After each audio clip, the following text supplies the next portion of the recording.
How do you stop being a degenerate in 2025 when distractions are everywhere?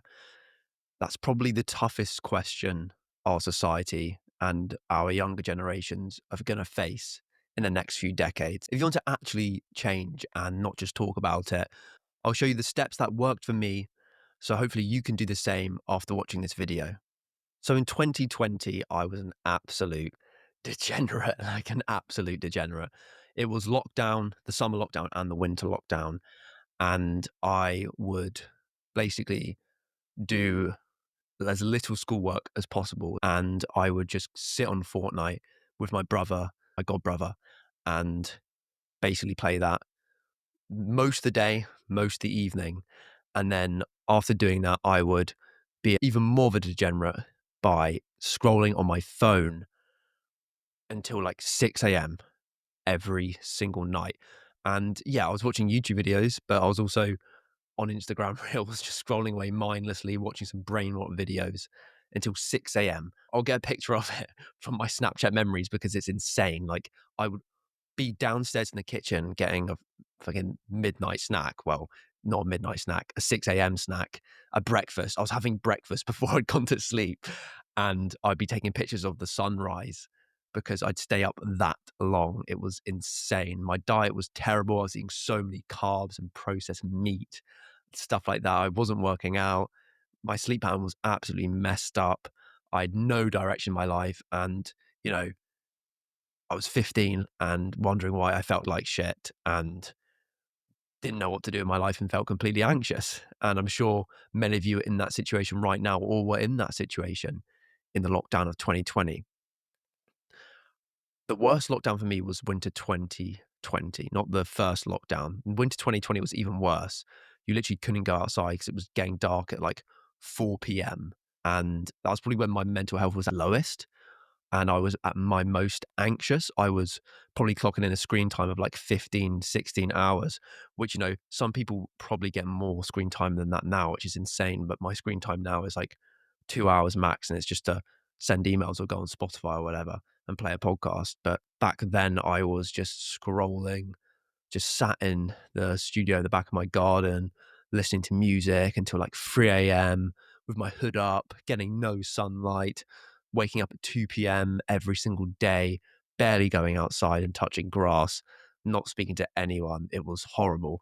And um, a lot of you are probably in that situation now, even though it's not lockdown. Like, think about that. You're not in lockdown and you're still in that situation. It's absolutely insane. But I don't blame you because society has been designed for our generation to make us do things like that so easily.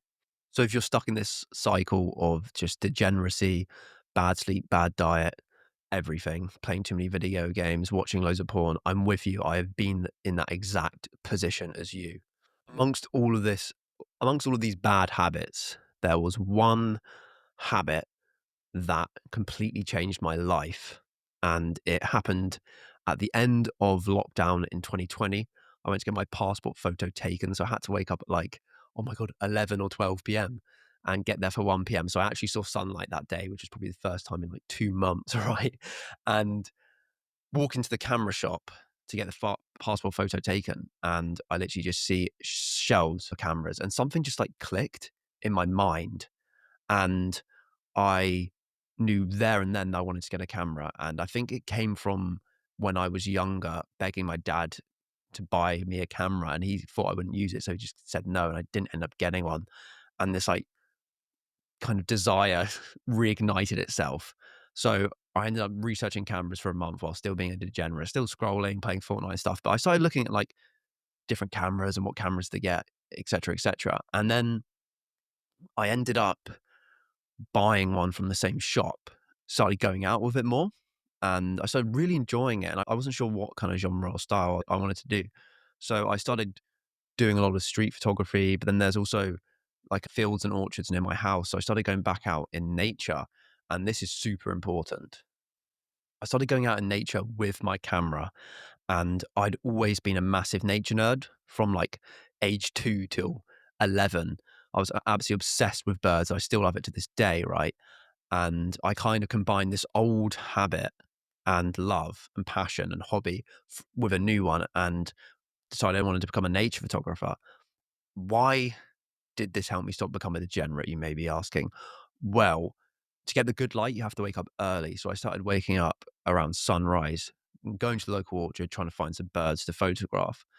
And obviously spending more time outside, getting sunlight, being surrounded in nature, that increases your serotonin, which makes you feel more grateful and fulfilled and just better. It's a nice kind of brain hormone, brain neurotransmitter. It makes you feel good. And so I started doing that. And don't get me wrong, I was still like being a degenerate when I got back. I was still like eating shit, not going to the gym, also scrolling on my phone. But this one habit slowly started to take more and more of my time. And the important thing I did there as well when I first got my camera was start a social media platform. And what that allowed me to do was connect with other people with a similar passion as me, which was nature photography. And I started posting my photos and getting some good comments and feedback, which gave me a bit of dopamine, but not like degenerate dopamine, because I was actually putting effort into creating these photos and spending time doing that. And I slowly began to focus more on growing a social media channel. And this was still like, when I was 15, 16, 17. I actually ended up blocking everyone from my school because I was so afraid of them finding out that I started a nature photography account, because it just obviously wasn't cool. And I didn't want to get like criticized and stuff. I didn't want anyone to know. I just wanted to focus on it and not worry about the judgment of others, even though they probably wouldn't have given a shit and never found it anyway.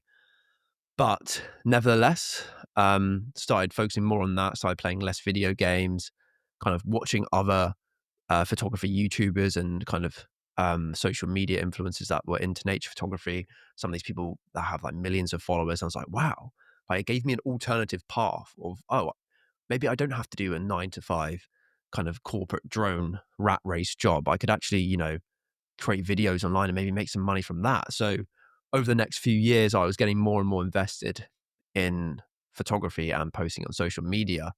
It was something that was deeply rewarding and distracted me from all these bad, degenerate habits that I'd been doing before in the past. And I just felt so much more fulfilled. I didn't feel regret or guilt after spending 5 hours outside. Like if you've watched porn or like you've masturbated or you've gone to a party or got drunk and then you wake up the next day or you do the action and the habit, and then straight afterwards you feel absolutely terrible about yourself. You feel guilty and you feel regretful.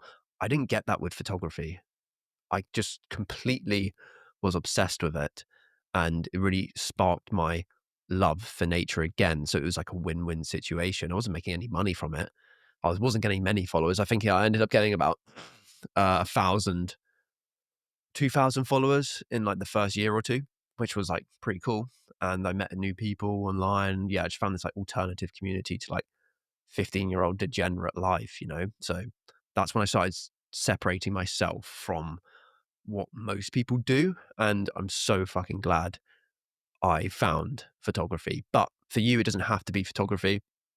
It can be anything, like anything that you love that isn't just quick dopamine, something that's genuinely fulfilling to you. It could be like making pottery, baking, playing pickle or something. It doesn't have to be specifically photography. It could be anything that you love that feels like play to you, but looks like work to others. We'll get to more of that later. And yeah, choosing something that you actually enjoy and a passion that you like can be difficult. A lot of the time, you just feel it in your gut or feel it in your heart or whatever.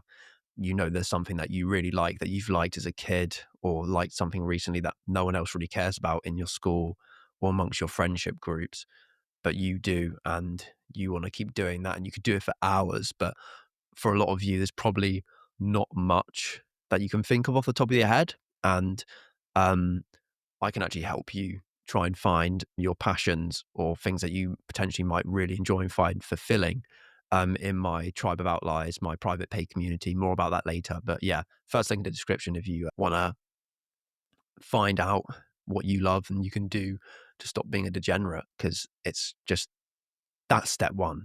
Step one is just finding something that you're actually passionate about. And that can be extremely difficult. So I'm with you. If you want me to help you and want the community that I've created to help you find what you love, link in the description. Anyway, enough of that plug. So I've been doing photography for a couple of years, 2 to 3 years by this point. I'd kind of spent less time being as much of a degenerate. I'd sorted my sleep pattern out to quite a degree. Obviously, there were still blips here and there. I was still in secondary school, going into sixth form towards the end of the school system. I was almost out. I was at like the final sprint of the education system that I never really got along with. I'm sure you didn't. And by the time I got into sixth form, I'd moved from an all boys school to an all girls school, which was one end of the spectrum to the other. It was a complete change. I mean, the sixth form and the all girls school was mixed. I obviously didn't pretend to be a girl and go to an all girls school sixth form, but I'd left that school because I just didn't feel like I fit in at that point of time, and I wanted a new change, and I went into a completely different social dynamic. Like looking back, I was literally like a social psychology guinea pig, going from this boisterous all boys school to like an all girls school that was the complete opposite in every way you can imagine, right? But I was still like socially anxious from lockdown. I still hadn't like recovered from that. I still wasn't like confident in myself as much as I wanted to be. And I ended up getting a girlfriend and was almost with her for like a year, and it just wasn't working out. I had my A level mocks, which is for people not in the UK, like a big exam that gets you into university. And I remember like it was December. I'd started drinking coffee for the first time. So I had a bit of caffeine, which gives you a bit of dopamine, alertness, and focus. And I just started like revising. And I hadn't really been that studious before. Like I could get away with kind of not revising a lot and getting like B's and A's, maybe an A star sometimes. I was kind of lucky in that regard. But this time I kind of like really honed in because I hadn't been from like year 12 to the halfway through the end of final year of school because I'd just been distracted on obsessing over my first girlfriend and basically just like locked in, like completely locked in. I was still doing photography and stuff on the side, but I just fully focused on that and went past Christmas, got past January. We ended up breaking up. And then like the first few months after the breakup, it was quite like raw and like I mean, I just got on with it, slowly getting better. And like, I kind of still wanted a girlfriend. And then I ended up like trying to get with a girl and then basically being rejected. And then that like really took a blow on my confidence. And I knew something needed to change by then because by then I was still like going to the gym. I was still, I've been working hard more at school. My sleep pattern was better. I started drinking a bit of coffee. But socially, I still wasn't there. I still wasn't confident with girls. I still wasn't confident with how I looked. I was like so skinny. I'm like 6'1" or two. I think I'm like 6'2" now. And back then I was like 60 kilograms. And genetically, I'm just really, really skinny. But this was like pure bones, just like absolute skinny, skinny guy, like long hair, like, like wearing bracelets and stuff. And I just knew I had to change that because that tactic clearly wasn't working, and I clearly wasn't like going for the right girls or attracting the right girls. Um, and then I decided to finally go to the gym. And I'd gone to the gym a bit in like few years before lockdown, actually, before all of this, when I was like 14, but I had no idea what I was doing. I went like 2 or 3 times a week. Hadn't really hit puberty, so my muscles just weren't growing at all. Ended up stopping after a month or two. And and then I started going to the gym with a few buddies. I remember me and two of my mates, they took me to the gym because my friends from my old school that I was still like, I'm like brothers with, they started going to the gym before me for like at least a year or two. And I decided to go with them one time. And I remember doing, I think it was like incline bench press. And it was like maybe 5 or 10 kilograms. I'd like had weights in my room during lockdown that I didn't really use. And my chest is naturally my weakest muscle that I'm still trying to work on to this day. And I just remember like doing it and my face just going so red. Like, you know, when you've never done an exercise before and just like all the blood's just like rushing, you're pumping, just like you're trying so hard to push this weight off of your chest. And if you've never done it before, your body's just not used to that intensity and that pressure, right? So I remember just going like so red. And then like trying to do like tricep cable down. And it just it wasn't great. But it was better than nothing. And I ended up, I think in April, so like a month or two after that, joining the gym. And this was like a few months before exams. And I started going basically like 3 days and then resting, and then 3 days and doing 2 rests. So like push pull legs, the classic. Went to the gym that all my buddies went to, so they'd gone before that, so they knew the ropes, so they showed me the ropes and stuff. And I started seeing change. You get the newbie gains, and my body wasn't obviously used to it, so I started getting a bit more muscle. I was like still skinny, and I'm still quite a slender guy. Like I'm like got lean muscle, but I could see the progress, and it fixed so much for me. Going to the gym fixed so much for me because I was already doing photography. So I already had my passion that I really liked, that like hobby that was like keeping me away from degeneracy, keeping me away from like going out and partying and sleeping like pretty crap until 3 a.m. My sleep still wasn't great, right? I was still going to sleep like quite late. But the gym was so good because it gave me discipline. It gave me a stack of undeniable proof that I could be consistent at something because with the photography, I wasn't going out every single day or every single week. I often went out when I was feeling most anxious after school and after the breakup. But it was just so good. So good. You your sleep also just improves so much. Like you end up sleeping earlier. Well, I did anyway because I was just knackered. So I'd get back home and then in the evening I'd be way more tired. Again, way more disciplined, delayed gratification. It just like elevated me at an entire new level. You could deal with pain. You could deal with like increase your willpower because some days obviously you don't want to go and work out. So doing that just completely replaced my like low body confidence, my like kind of bad sleep, um, and like other things that were distracting me. Like obviously if you're at the gym for 2 hours, you can't fucking scroll on your phone, can you? So that just completely eliminated so many things. And it gave me a nice little routine. You know, I go after school with my buddies, socialize, meet new people as well. Like it just gave me so much more confidence and helped me become less of a degenerate. So like if you haven't started going to the gym, that's like number one, 100% the number one thing you can do, especially if you're like a young guy who's struggling with like body confidence and like social dynamics and like social anxiety and trying to find like a stable, like good partner or girlfriend. Definitely go to the gym. It just gives you such a boost. And that might end up being your passion. You know, I said about my photography. The gym might be what photography was like for me. Like for you, the gym might be that where you're just completely obsessed with it. And then we'll talk about this later in the video. But then once you become obsessed with something, you can kind of you learn the fundamentals. You can start teaching other people and end up making money from that and making that a career.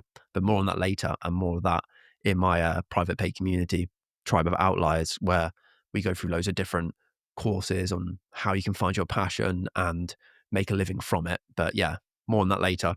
Yeah, so in 2 years, I went from about 60 kilograms to almost 75, and that wasn't from doing a dirty bulk. Like, my metabolism is so quick. Like I said, I was super skin and bones, high metabolism, long distance kind of running type body, but I still managed to gain, like, 10 to 15 kilograms in the last 2 years, which has made me feel so much more confident in myself and just less kind of a beta, really. Like, I don't know what other way to put it, like, just more confident in myself. Obviously, you get high testosterone, and as a young man, like a lot of young guys, including myself, have struggled probably with low testosterone from just our bad degenerate habits, like our shit diet, having a phone in your pocket all the time, or scrolling, like bad sleep pattern, etc., etc. Like that's going to decrease your testosterone. But going to the gym just increases your testosterone, increases your endorphins and dopamine and serotonin after the workout. You feel great. You feel more energized for the rest of the day. So good. It's just like the first thing you should do if you're like 15, 16, 17, 18 or beyond.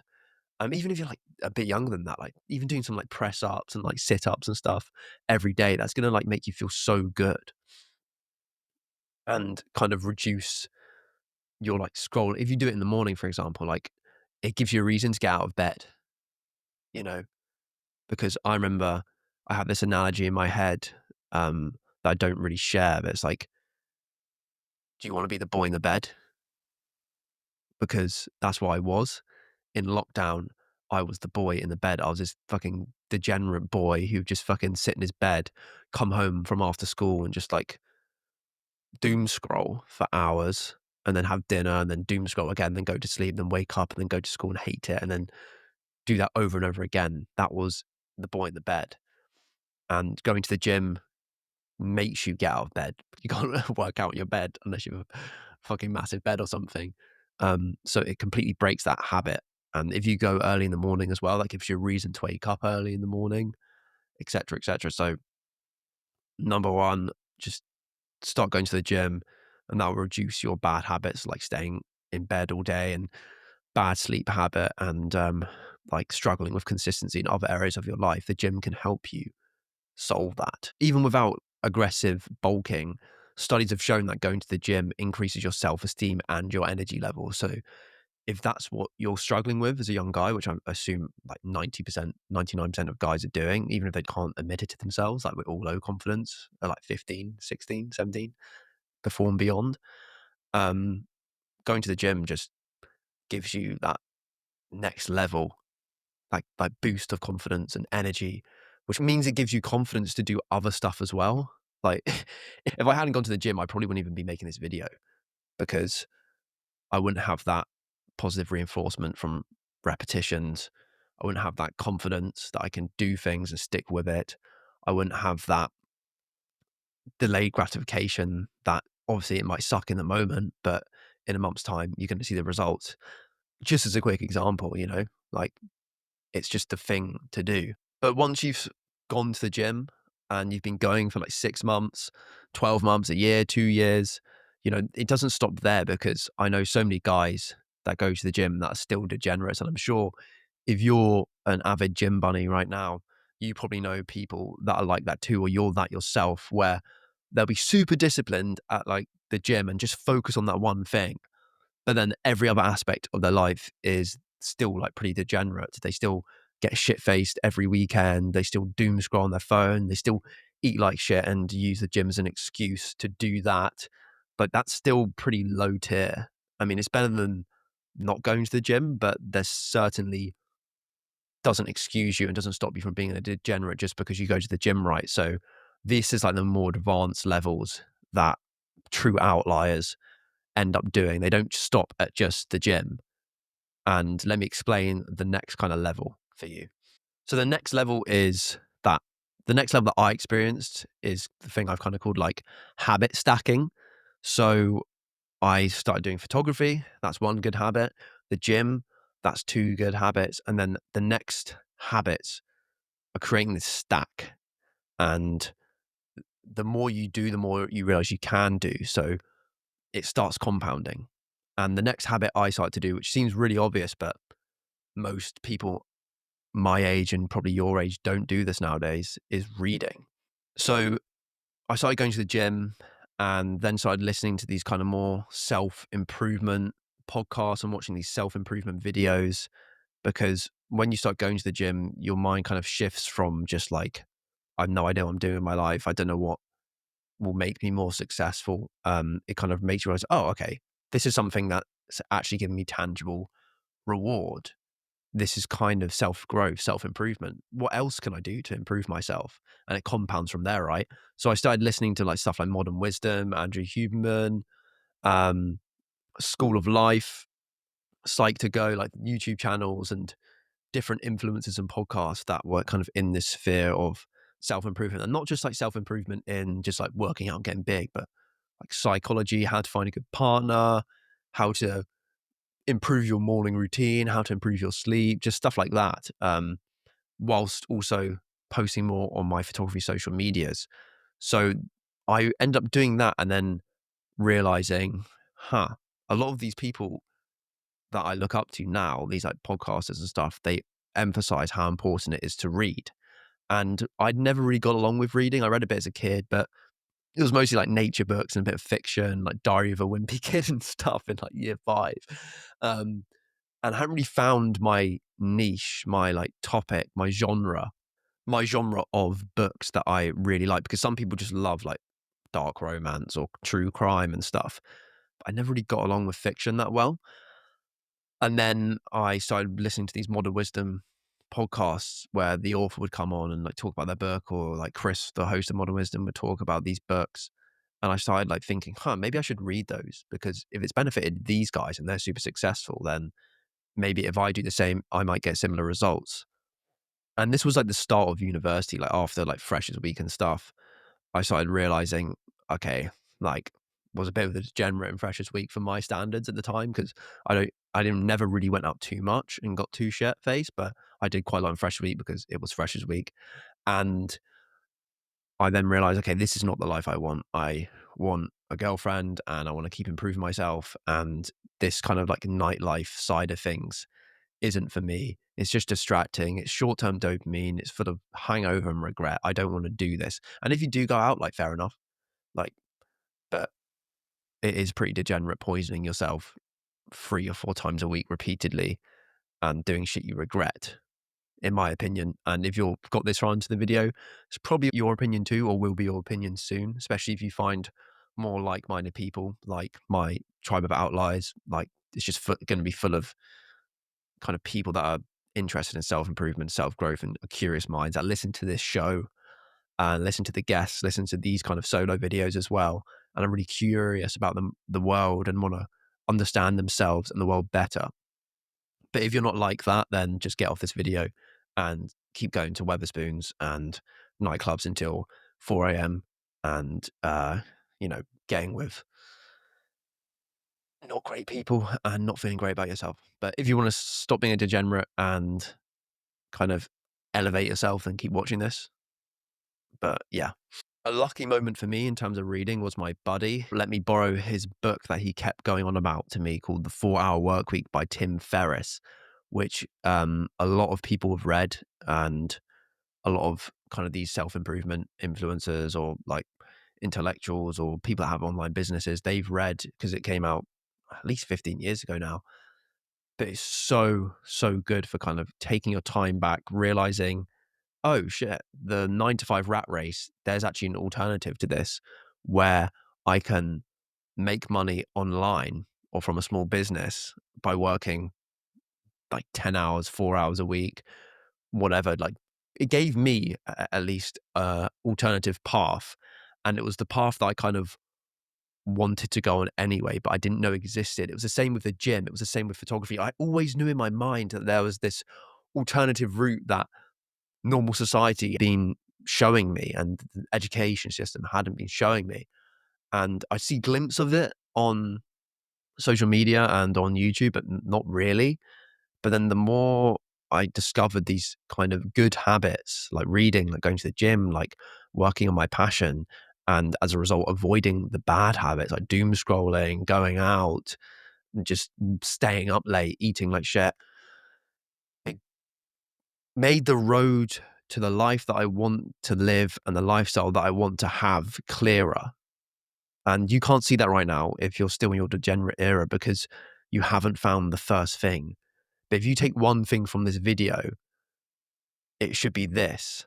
If you replace one bad habit with one good habit, it will increase your chances of not being a degenerate by like 5, 10, 20 times. Because once you do a good habit and you get reinforced for that, you do it for long enough, you get the positive reinforcement. Like, instead of sitting on my ass all day, I'm going to go to the gym.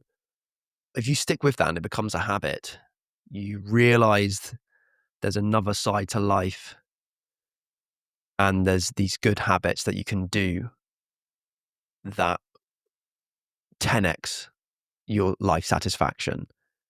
And the more you delve into that side of things, the more of them habits you see and the more of them habits you adopt.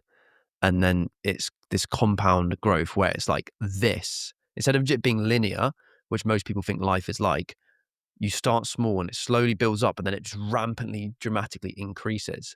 And that increase could be your life satisfaction, it could be your health, it could be your wealth, it could be your enjoyment, it could be your relationships, it could be literally anything. But if you just pick one thing and one good habit to replace a bad one, you'll realize how much other habits can be replaced by these good ones that I'm going through in this video. Studies have shown that replacing reading with screen time dramatically decreases your anxiety and dissatisfaction.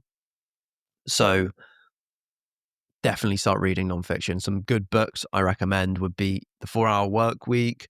Read some autobiographies and biographies of great people. Charlie Munger says become friends with the eminent or like successful dead.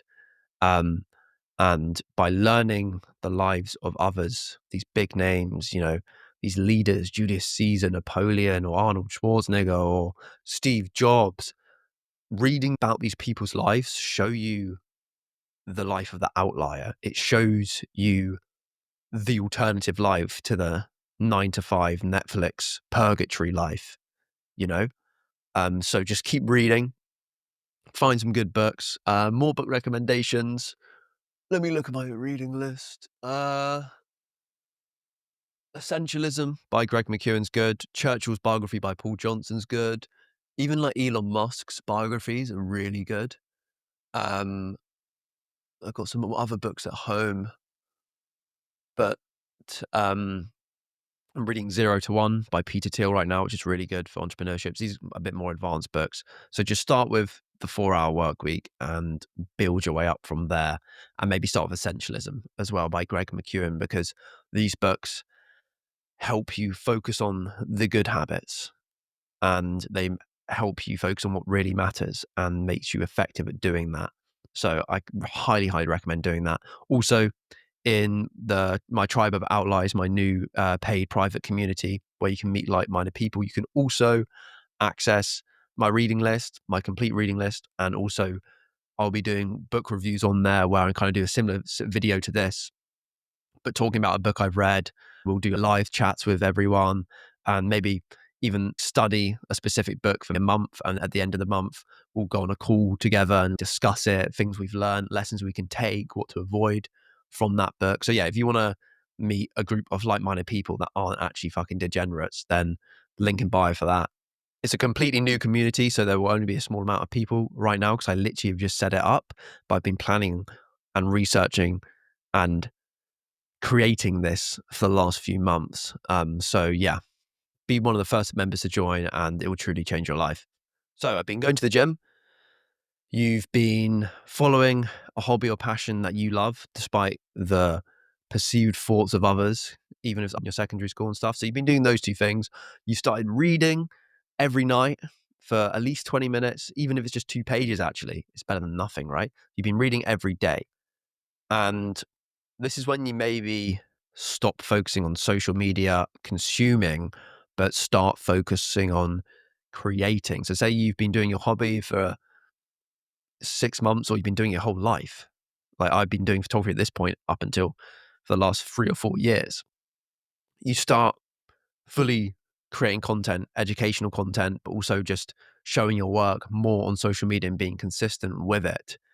I was doing this after 4 Hour Work Week for a couple months, had ankle surgery. So I was sat at home, wasn't at university, and was just like posting these reels, which I fell into a trap into actually. It was a dopamine circuit.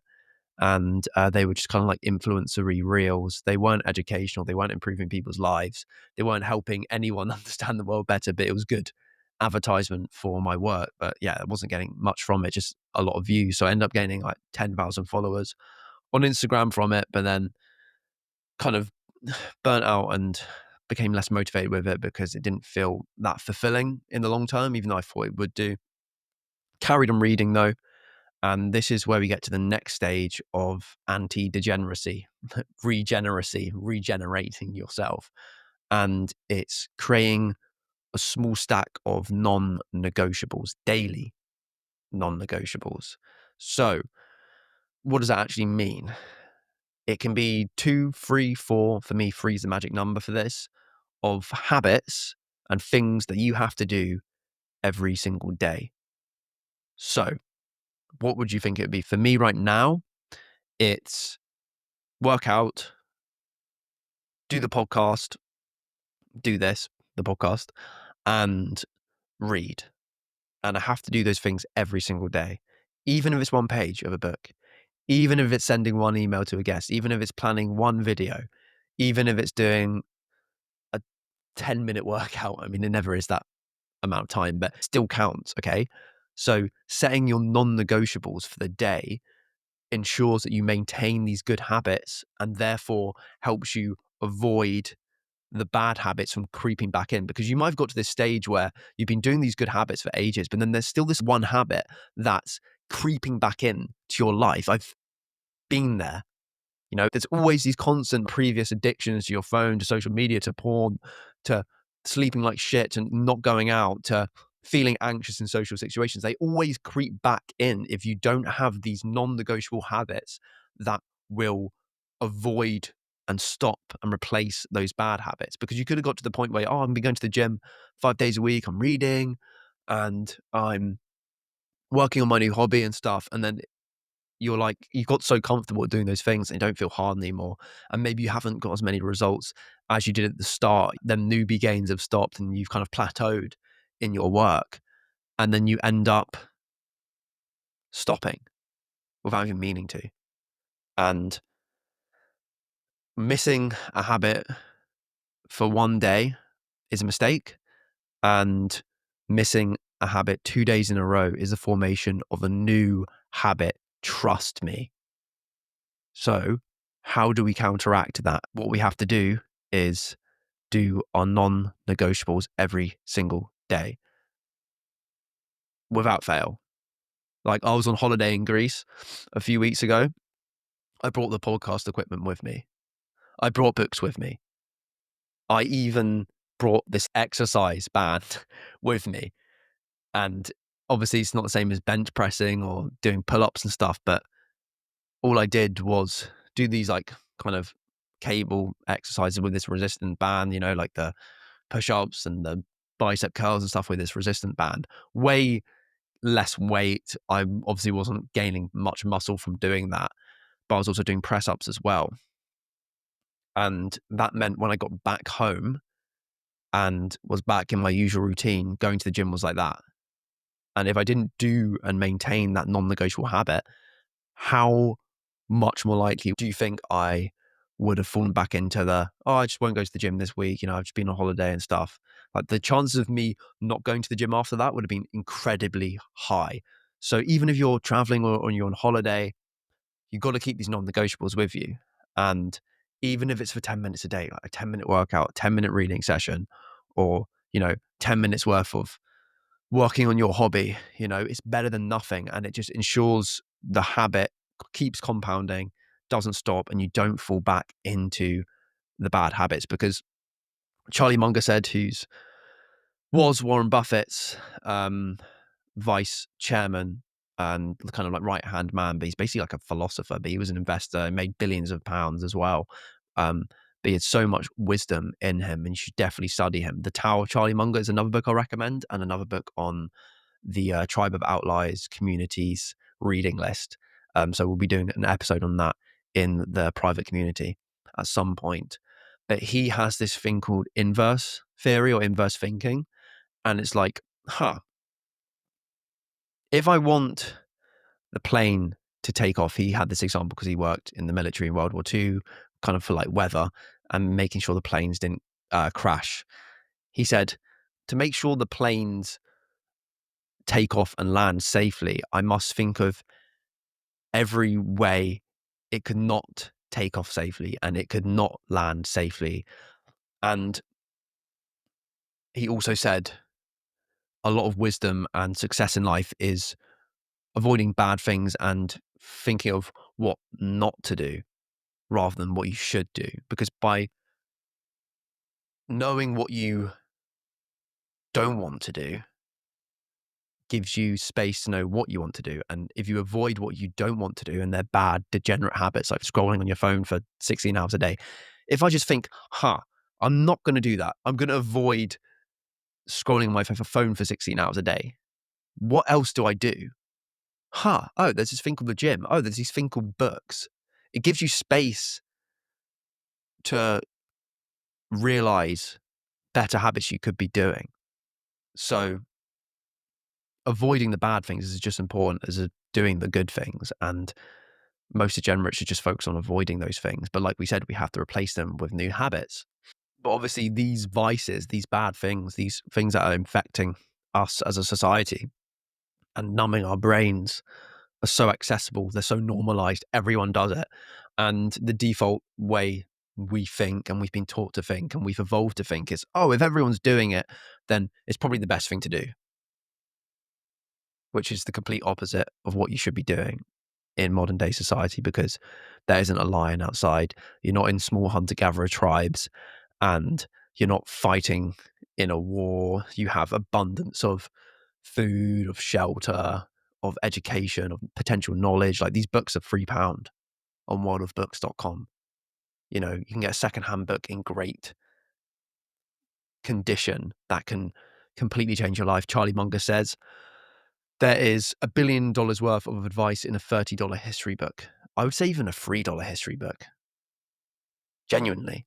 So the solution to replace and avoid these bad habits and to stop being a degenerate right fucking now is to replace the bad habits with the good habits.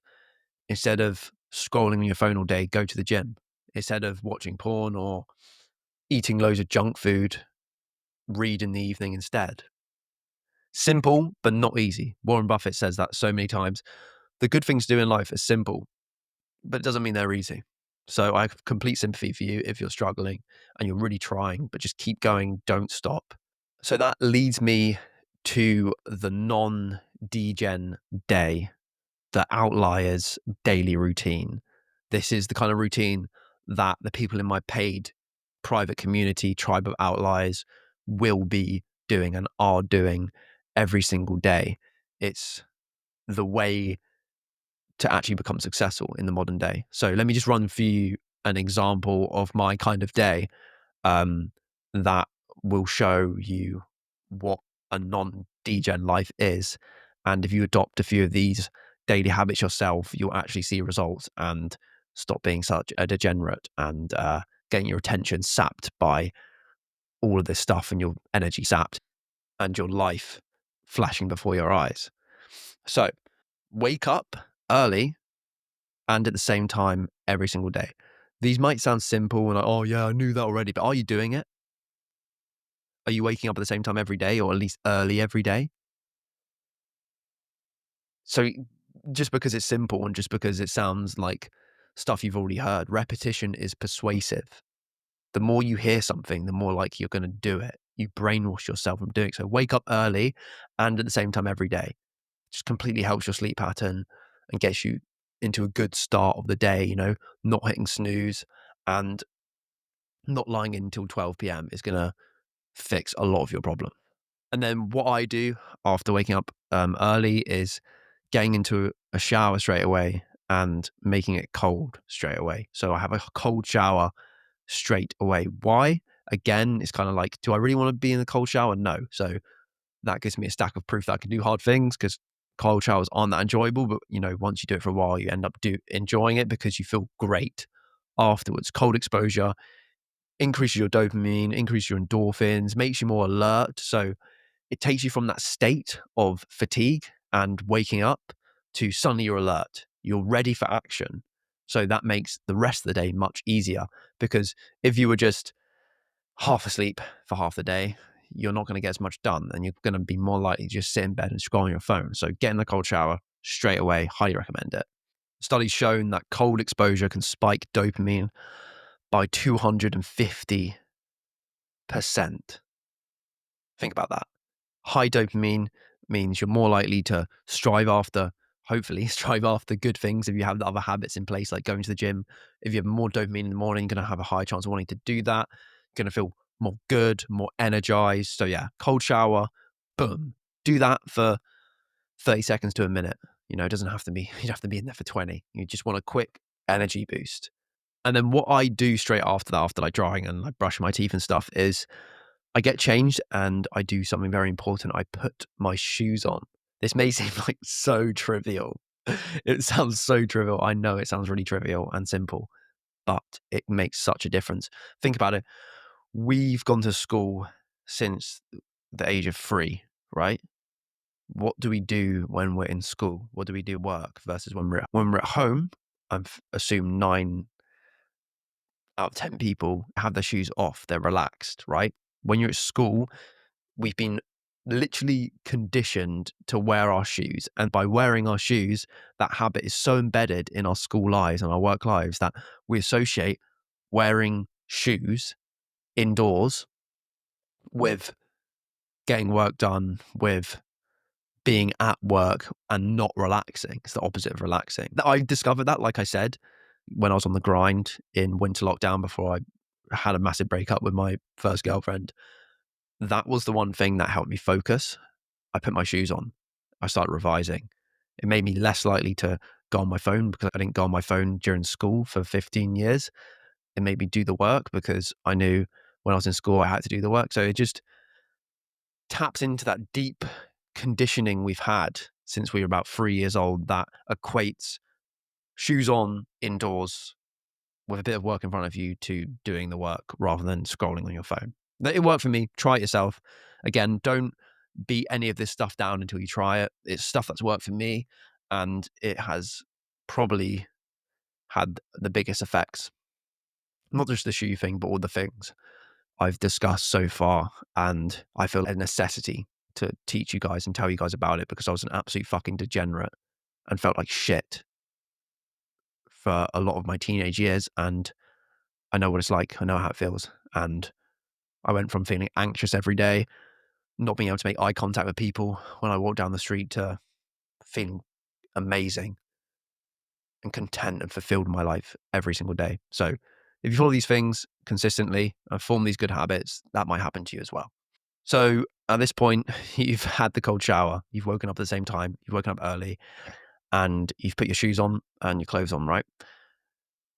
You either fast, so you don't have any breakfast and you just have caffeine like a coffee, or you have a small breakfast with low carbohydrates, low sugars. I've mentioned diet, but not specifics. I'm obviously not a fucking diet expert, but I listen to the experts and I read from the experts.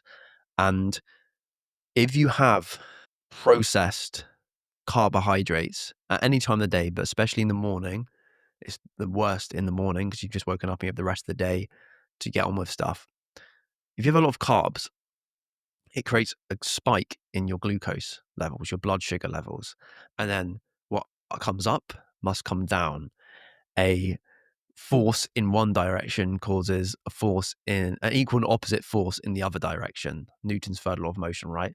So laws of physics, it goes up, so it has to come down. And what that results in is an energy crash, but also when you have carbs, it just creates brain fog and it can create inflammation in your brain and can concentrate blood flow more to your digestive system, because digestion is a very energy taxing thing for the body to do. So if you have a bunch of like baked beans or fucking cereal or even like loads of bread and you're not an athlete and you're not running 3 times a day or like training twice a day or spending 5 hours working out, the carbs are just going to make your brain feel so foggy. You're going to feel so heavy. You're going to want to go back in bed and scroll on your phone.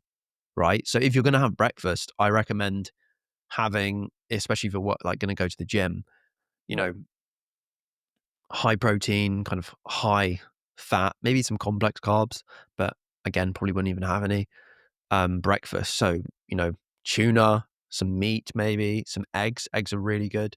Maybe a bit of veg like spinach. I have spinach every day and it's pretty low calorie and has so many good micronutrients in for you. So if you're going to have breakfast, like have a light one, avoid bread, avoid cereal, avoid just any sugary shit and chocolate and Nutella and stuff because it's just going to make you feel terrible for the rest of the day.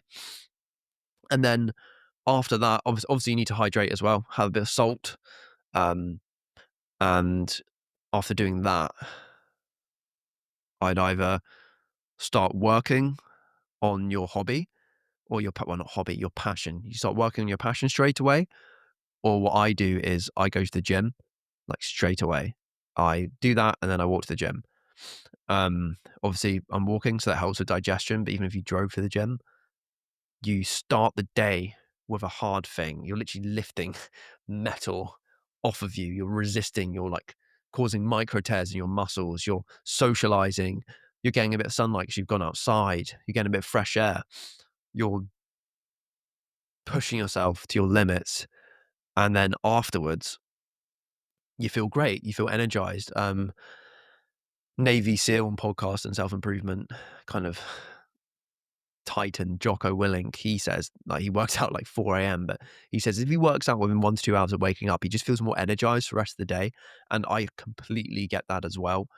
I couldn't recommend working out early in the morning enough. I end up going to the gym most days at like 7 or 8 a.m. and then I'm in there for 1 to 2 hours. And it just makes you feel accomplished. You know, you've done something productive, and it makes you have more proof that you can do another productive thing straight after that. And you get the dopamine and you get the pump after the workout. So you see your progress, you feel good, you feel confident. It's just so good to do early in the morning. And studies have shown that morning workouts can actually improve your cognitive function later on in the day. So that's another benefit for going to the gym in the morning. And then I'll have a protein shake. Also, I'll have creatine monohydrate, a supplement that can increase gym performance, weight-related performance in my coffee or my water. Gives you that extra boost when you're pushing heavy stuff.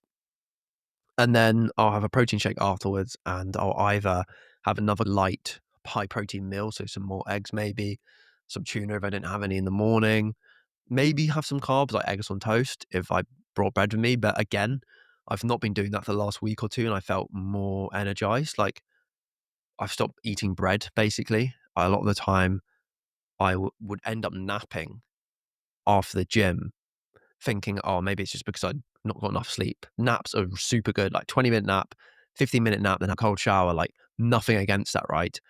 But I've stopped eating carbohydrates, like these processed carbs, non-complex carbs that are low in fiber, early in the day or after the gym, and I've not needed to nap. I've not needed to nap for the past 2 weeks from doing that.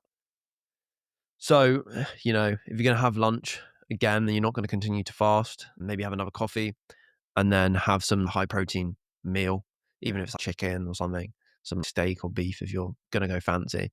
But yeah, it'll decrease the chances of you having a crash during the midday because now you want to get on with the rest of your day. So my next thing I do is spend the rest of the day, if you can, you don't have work, like this is the weekend or you're at uni or if you're on summer holiday and stuff, spend the next part of your day on another non-negotiable. So you've gone to the gym would be something that energizes you and fulfills you. So we spoke about that passion. Again, if you don't have a passion, you literally have no idea where to start. Maybe you haven't started going to the gym, you don't feel that's your main passion, then go on the link and join the Tribe of Outliers, and me and the tribe can help you figure out your passion for you on live calls and on the chat and stuff. And I can do it to you one-to-one right now because I've literally just created it. So if you're watching this and the video's new, no one's joined, so you can get one-to-one access with me and I can help you find your passion and work on what energizes you, right? So for me, that's doing this. That's sitting in front of a camera, or I'm making a solo video guest podcast where I'm asking a guest who's an expert on something, a certain specific part about the world and myself that I want to understand. And they are talking to me about all these cool things. So that's what energizes me.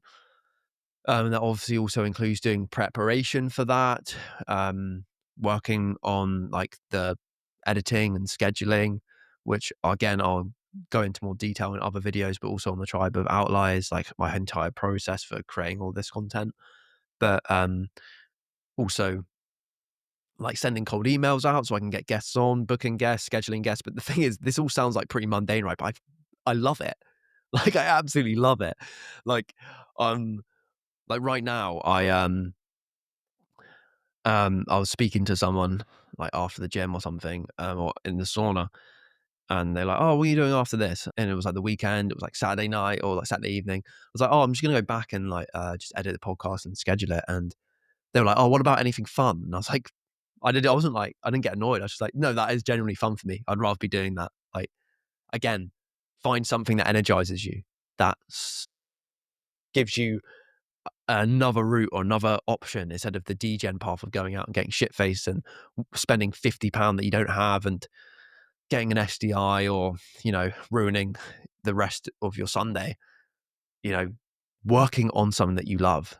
And it could be creating pottery and then maybe like making a video about that and posting on social media. Like, how can you combine something that you absolutely love with something that other people around the world could learn from?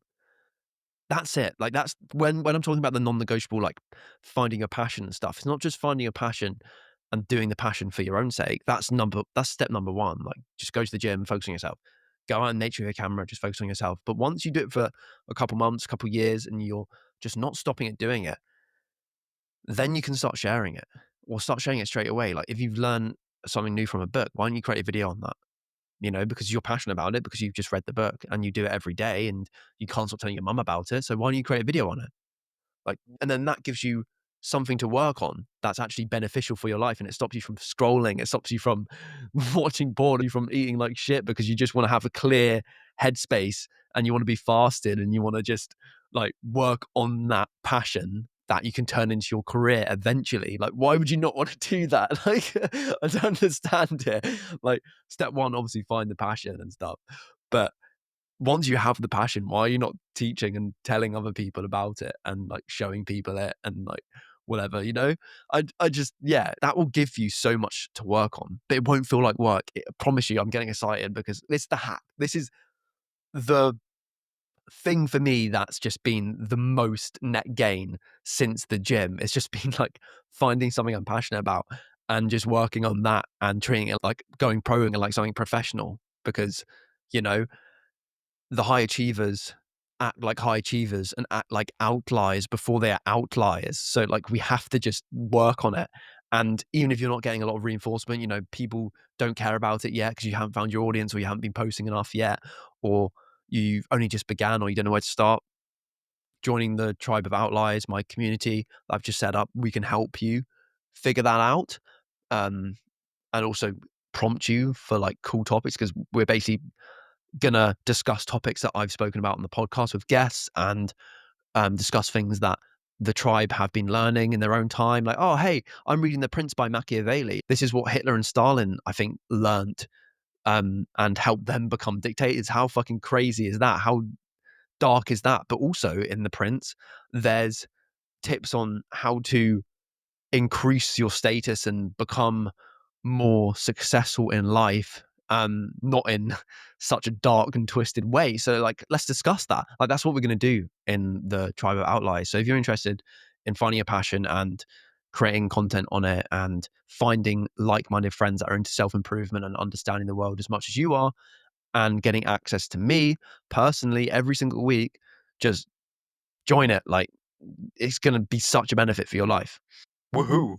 You know, it should be things that actually energize you, that actually fulfill you. You know, like me and my buddy, last year, towards the end of last year, when I was going through my, like, I hadn't started the podcast, I'd stopped doing photography as much, stopped posting on social media. Um, we decided to try and start this like drop shipping business. Do not start drop shipping. Um, and like it just didn't end up working. We spent like a month or two on it because it just wasn't my thing. I wasn't passionate about it. We weren't really that into it. So make sure that the non-negotiable passion work project that you're doing is something that you actually care about, something that feels like play to you but looks like work to others, right? Um, and then start teaching people about it, start sharing it. Um, because what does that do? If you're spending 4 hours a day doing that, 6 hours a day doing that, every single day, how much time are you going to have to hang out with your degen friends? Or how much time are you going to have to scroll on social media? If you're going to the gym and reading as well and going to the sauna and meditating and journaling, but like even if it's just like one thing or two things, like if you're going to the gym and you're doing your passion project now and you started reading on the side as well, how much time do you actually have to do the other things that you used to be distracted by and that used to make you a degenerate? Like how much time do you have for porn? Like I'm not going to watch porn. I'm focusing on that one thing. I'm focusing on the podcast. I'm focusing on meeting a new girl, or I'm focusing on the new girlfriend I have, or I'm focusing on maintaining my like genuine relationships. And I do not have time to go out on the weekend and drink and do drugs. And in fact, I'm getting a lot of positive reinforcement from doing this new passion of mine. The people that I used to get shit faced with and do drugs with, they don't have that. They just want to keep going out. In fact, they keep criticizing me about it. This hasn't happened for me, luckily, but it could happen if you're with the wrong group of people. I don't want to hang out with them anymore. Oh, okay. That gives me more time to meet new people in the gym, in the sauna, or connect with new people in an online community like the Tribe of Outliers. It frees up so much, and it gives you so much energy, and also gives you a massive realization that normal life and the life we've been given or told to live isn't rewarding. And the more you kind of delve into that and work on your passion, and you might be in the lonely chapter right now, the more reward you'll get from it and the more success you'll get, and the less of a degenerate you will actually be. So we've gone to the gym, woken up early, not eating a lot of carbs, and now it's the evening time. And this is where it gets dangerous. If you're a recovering degenerate, right, this is where it gets dangerous, because apparently willpower is a finite resource in our brain. I don't know how true that is, but maybe you can obviously increase your willpower, because that's what doing things like going to the gym and reading does. So I don't know if it's because my willpower is super high, but apparently it's a finite tool, especially when you're a recovering degen and you've only just started improving yourself and being more curious about the world and want to live a better life. You've only just started these habits, so they're not as reinforced. You've had that like decade of scrolling on your phone and eating like shit before, so like that's still going to be more powerful and it could override it. And it's most likely to happen in the evening. Like if you're addicted to something, you're going to be more likely to do it in the evening when you've achieved so much in the day. Like, I've done so much. Let me just like smoke as a reward. Let me just like watch that degen video as a reward. Let me just like drink and go out as a reward for that. And that may seem good in the short term, but if you do that in the long term, you're still a degenerate and you'll end up stopping the good habits, because you can't really do both. If you really want to be an outlier, you cannot do both degenerate and regenerate habits and outlier habits. So you're sat there and it's the evening, you've maybe cooked some dinner, you've had some steak or meat and some fiber and some, healthy foods. And then you've got 3 or 4 hours and it's Saturday night and your degenerate friends ask you to go out and get shit faced until 6 a.m. If they asked you when you were in the gym or when you were doing your passion project, how likely do you think you would have been to say yes versus how likely would you be to say yes now? It's the evening time, you've done all those things. You're way more likely to say yes and fall back into a degenerate habit in the evening. There's less distraction. You've ticked off a lot of the non-negotiables we've been discussing, and you might feel there's not much to do in the evening. How do we make sure you don't fall back into the trap?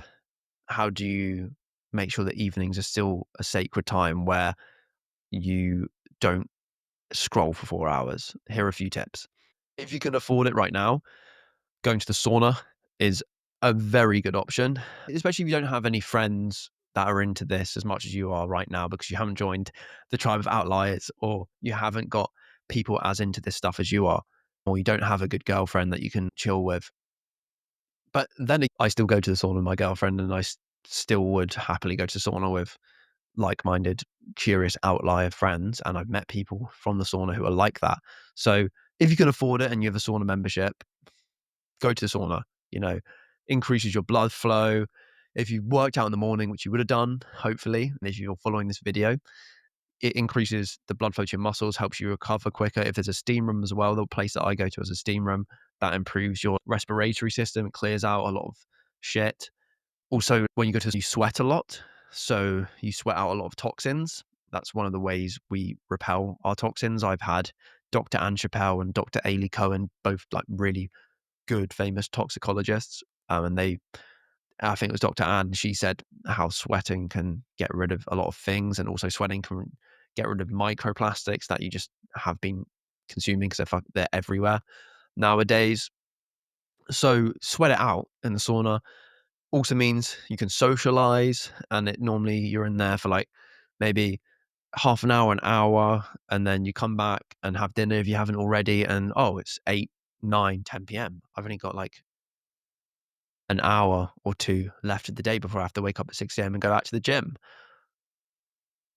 Oh, I've just gone to the sauna and socialized. I don't really feel like going out now. I've socialized and I've met these cool people that are also into similar things as I am, because if they weren't, they'd be in Weatherspoons right now drinking beer. So, and you feel really like relaxed and light and kind of like tired, but in a nice way, usually after the sauna. So you're going to be like way less motivated to, you know, um, go out and get shit faced. That's a very good tactic. If you can't afford a sauna or you don't have one near you and stuff, I highly recommend like saving up to be able to go to one.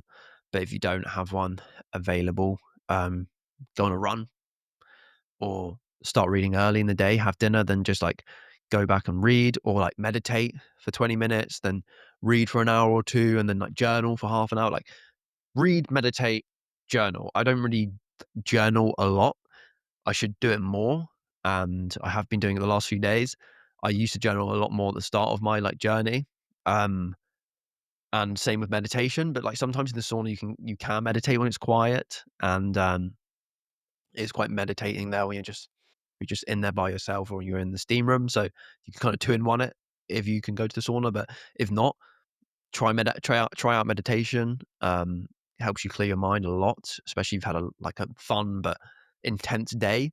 And then read, or like journal, and then like get in bed and then read for like, I don't know, 20 minutes, an hour, 2 hours, depends how much time you have left in the day. But what I'm basically saying is, if you do those things, you're not going to be able to go out as well. You're not going to be scrolling on your phone. You're not going to be, therefore, like going on TikTok and watching porn. You're not going to be eating a lot of junk food because you've already had that filling, high protein, like high fat meal. I mean, it could be, to be fair, you could have a high carb meal then, like pasta or something, if you really want to and you really love your carbs. At the end of the day, it's not as bad. But yeah, just way less chance of you slipping back into doom scrolling and, you know, not socializing if you kind of read, meditate, journal. Because you can do that for like 3 hours if you really wanted to. But even doing it an hour before bed is going to reduce the chance of you staying up all night with your blue, bright screen light on and keeping you up until 2 a.m. So that's what I recommend to avoid degeneracy. It's, as you can tell, I haven't really spoken loads about like the specifics of being a degenerate, because you are one already if you're watching this video, or you are like half degenerate, right? I've tried to focus on the main things that have worked for me, that have helped me avoid becoming a degenerate and helped me replace degenerate habits with good habits. So obviously, if you're starting from scratch, then just go back to the start of this video and kind of take notes on the things that you should do at the beginning, like go to the gym, or try and find your passion, um, or just try and sleep earlier, and then maybe read, and then maybe start sharing and teaching your passion to other people, and then maybe start going to the sauna if you make a bit of money from that or you can afford it. Um, but if you want more of an in-depth and more specific, personalized um, kind of advice on how to not be a degenerate anymore, and you want to meet a group of like-minded individuals who are also trying to be outliers, and are outliers and ahead of their journey, ahead in their journey of understanding the world around them and improving themselves. And you want to get podcast episodes like this and like my guest episodes 24 hours before anyone else, and also know what new guests are coming on the show before anyone else, and joining online calls and like actually becoming friends with people who are curious about the world and people who are into self-growth and are like me and are like you. If you're watching this, then click the first link in the bio to join my Tribe of Outliers, my private paid community, to really help you grow, deepen your knowledge and understanding of the world, and ultimately improve yourself and stay consistent, because you'll now have accountability buddies who are like-minded with you and are part of the community, and be able to join live calls with me, and I can help you find your passion, or help you start a podcast yourself, or help you stay consistent with this and avoid complacency, and hopefully meet all of you, and we'll end up meeting each other all in person, hopefully at meetups. But yeah, like I said, if this video has just come out, you will probably be one of the first people to have joined the Tribe of Outliers. Don't worry, the more I post it, the more people are going to join. But the benefit of joining early is, one, it's cheaper because I'm going to increase the price every time someone joins, because I want it to be a tiny, tight-knit community of true outliers. We don't want like John, who's like watched half a podcast episode and then it's like, oh yeah, I want to join.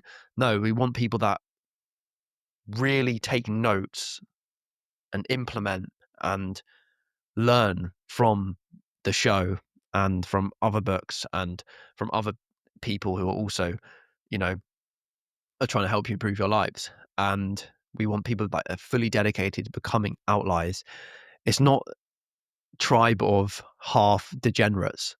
It's called Tribe of Outliers for a reason. We only want the top 0.1% of people.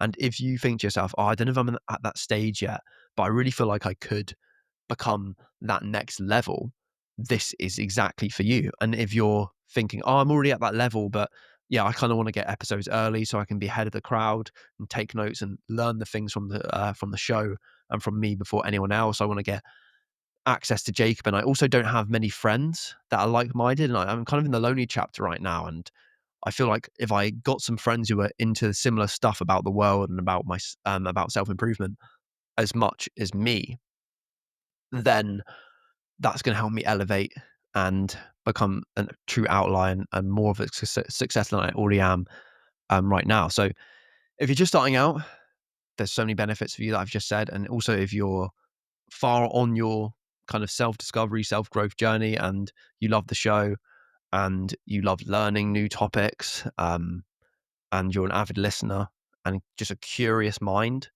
then that is also for you as well. So first link in the description, become an outlier today, get personalized and online courses and attention from me, from the rest of the tribe, meet your group of curious, like-minded people who want to understand the world and themselves better, and become an outlier today. Thank you very much.